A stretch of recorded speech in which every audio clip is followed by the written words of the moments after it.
Hello and welcome to the Southeast Iowa Union News Break. I'm your host, Nick Steffens.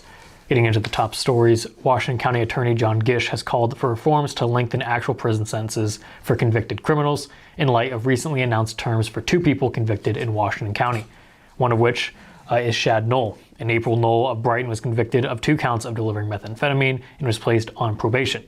On September 2nd, that probation was revoked and Knoll was sentenced to prison for up to 10 years. He is unlikely to serve those terms in their entirety, according to County Attorney's Office. A new release from John Gish's office said, based on that data from the Iowa Board of Parole, Knoll will likely serve about just 1 year in prison. In that news release, Gish called for reforms to lengthen functional prison sentences. In Iowa, getting a defendant sent to prison is tough to do, he said. Even when my office is successful in arguing for prison, the length of the sentence is very misleading. Crime is rising statewide, and I do not think letting violent offenders and drug dealers serve 5 to 10% of a prison sentence is helping. I hope to work with local legislatures in pursuit of improvement. Moving right along, County Engineer Jacob Thorius told supervisors in no uncertain terms that his concerns were for secondary road pavement proposals at a work session September 6th. The overall idea of the project is fine, but how we finance and pay for the project is the biggest issue, he said. The discussion centered on a series of requested paving projects for roads south of Riverside along 135th Street and 140th Street, which would improve access to St. Anne's, Stone Ridge Estates, and a proposed extension of Timberline Estates. Thoria suggested 8-inch concrete pavement for much of the area, but said the county simply couldn't afford to pay for that up front. While the county could seek out grants, Thoria said the road plans were unlikely to qualify. Based on past experience, I don't see a grant as real feasible. The odds of receiving a grant to help with this are on the very low side. I just don't think it fits the model for those who give out the grant money. That doesn't mean we can't take our time to apply for something. Instead, the county engineer suggested establishing a process for residents of the area to chip in.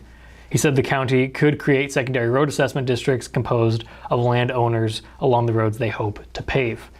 Doing so would require a petition from at least 50% of those landowners, but would allow the county to assess homes in the district and set up funding agreements with the owners. Such an agreement would have the landowners take on at least 50% of the cost of projects, likely paid over several years. With all the math worked out, Thoria said the typical homeowner at Stone Ridge would pay under $200 a year for 10 years under a 50-50 agreement. I don't want to look callous, but that's cheap, he said. That's dirt cheap for the improvements you're getting and the value that's going to do to your house. Delayed rain and gentle breeze were welcome surprises for the 33rd Annual Craft Fair in Washington Saturday. It's been going really good. We've been really happy with all the traffic and can't complain at all, Washington Chamber of Commerce event coordinator Alicia Davis said. We've had great turnout. I think we're at where we typically are, if not more. This season's craft fair was the biggest Washington has ever held, bringing 117 vendors to the square. It's a good show.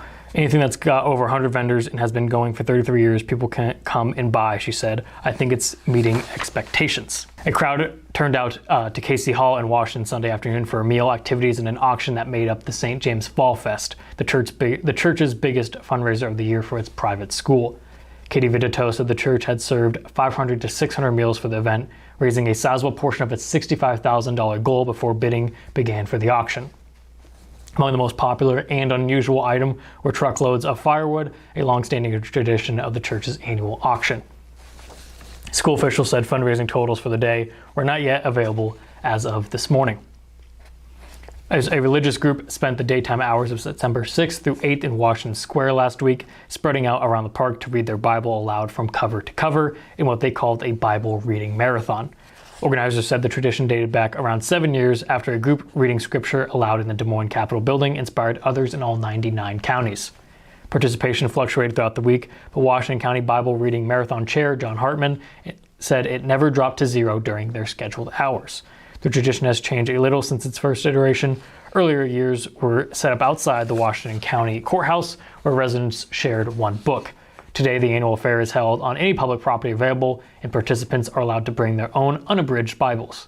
There are different strategies for the long-haul event. Many, including Hartman, break their reading into 30-minute sessions. Others simply show up and read however much they have time for. Participants are only held to one rule. It takes around 78 to 80 hours to read the whole thing, he said. You can read however many you want as long as you have the Bible. We ask that you take your scripture out there in the park and read it aloud. It has to be read aloud so it can be put into the air the same as the prophets did. That was our top stories. It is now time for obituaries. Stephen M. Wood of Ainsworth passed away on September 9th at the age of 75. Services are pending at Jones and Eden Funeral Home of Washington. Paul W. Miller of Wellman passed away on September 9th at the age of 100. Arrangements are pending at Powell Funeral Home of Wellman. Ricky D. Goodwin of Washington passed away on September 4th at the age of 66. Funeral services will be at 2 p.m. on September 14th at Washington First Assembly of God Church. Beatty Petersheim Funeral Home, cremation care, and monument services are assisting with the arrangements. Ronald Lee Robertson of Washington passed away on September 7th at the age of 66. A celebration of life will be held at 10 a.m. September 13th at the Jones and Eden Funeral Home. The Jones and Eden Funeral Home is in charge of the arrangements. Alice Rosalind Morrison of Grand Island passed away on August 1st at the age of 92. Memorial services will be held at Sun Lake Estates Clubhouse on September 24th at 11:30 a.m. Cecilia Loving of Richland passed away on September 7th at the age of 71. A celebration of life will be held at a later date. Gold Funeral Home of Richland is assisting with the arrangements. We're going to take a brief break, and when we come back, we will have the weather and sports. Since 1905, Kelowna Cooperative Technology Company has helped our community stay connected with the latest advancements in clear, dependable telecommunications services. KCTC provides rural Iowans with access to high-speed fiber internet, as well as phone, television, computer repair, and cybersecurity solutions. We're also proud supporters of local organizations and area schools within the community. KCTC, keeping Kelowna connected.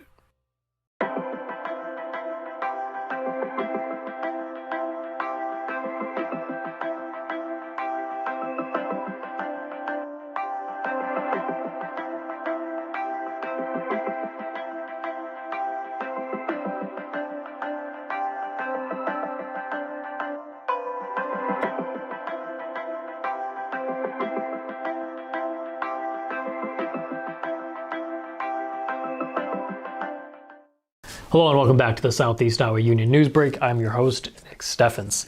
We have sports coming up, but first, the weather. The weather is brought to you by Jacqueline Ariola, LLC. Come visit Jackie in her new location downtown. She is ready to serve Washington and the surrounding community. We started the day with a chilly morning with temperatures down to 50. The high for today is 72 and it is mostly cloudy. Tomorrow we can expect a lot more sun and a high of 79. Wednesday, we'll see temperatures get back up into the 80s with a high of 83 with mostly sunny skies. On Thursday, it'll be slightly more cloudy with a high of 84, and Friday will be almost identical with a high of 84 and partly cloudy skies, just 1 degree warmer for the low. That was the weather. It is now time for sports. Sports, brought to you by Fairway.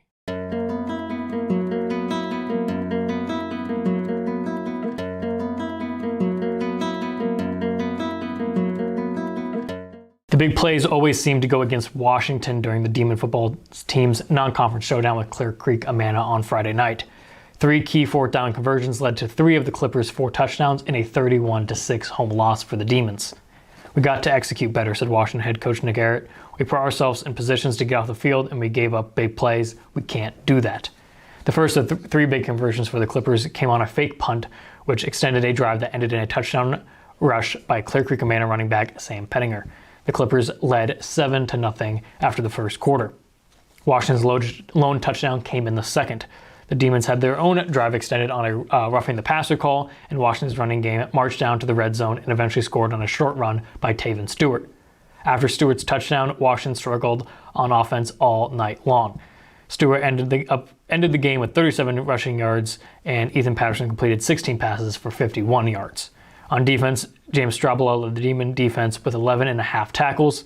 It was Washington's first loss on the year. The Demons will take their 2-1 record into Fort Madison, who is 3-0 next week. Looking at the smaller schools in the area, Sigourney-Keota won 42-7 over Centerville. The Cobras picked up their first win of the season with a victory over the Big Reds. Centerville was previously unbeaten. Sigourney-Keota moves to 1-2 on the season now. Looking at the Mid-Prairie game, the Golden Hawks had a tough time containing the Regal offense in their matchup Friday. Regina Catholic scored 14 in the first half and 21 in the second to pick up the win, 35-7. Mid-Prairie threw 4 interceptions in the loss. Braden Hartley rushed 20 times for 93 yards and a touchdown. The Golden Hawks moved to 2-1 on the season. Highland lost 9-55 against Wilton. Highland falls to 0-3 with the loss. Waco won 49-0 against English Valleys. Waco stays undefeated with the win over English Valley. Isaac Oswald threw for 139 yards and 2 touchdowns. Oswald also ran for 2 touchdowns. On the ground, Simeon Reichenbach ran 10 times for 99 yards and a touchdown. Reese Oswald and Loudon Huizinga each had touchdowns as well. Ole Stefanchuk led in receiving yards with 51, and he and Reichenbach had touchdowns through the air. That's the news for Washington and the surrounding area. I've been your host, Nick Steffens. This is the Southeast Iowa Union Newsbreak, and I will see you next time.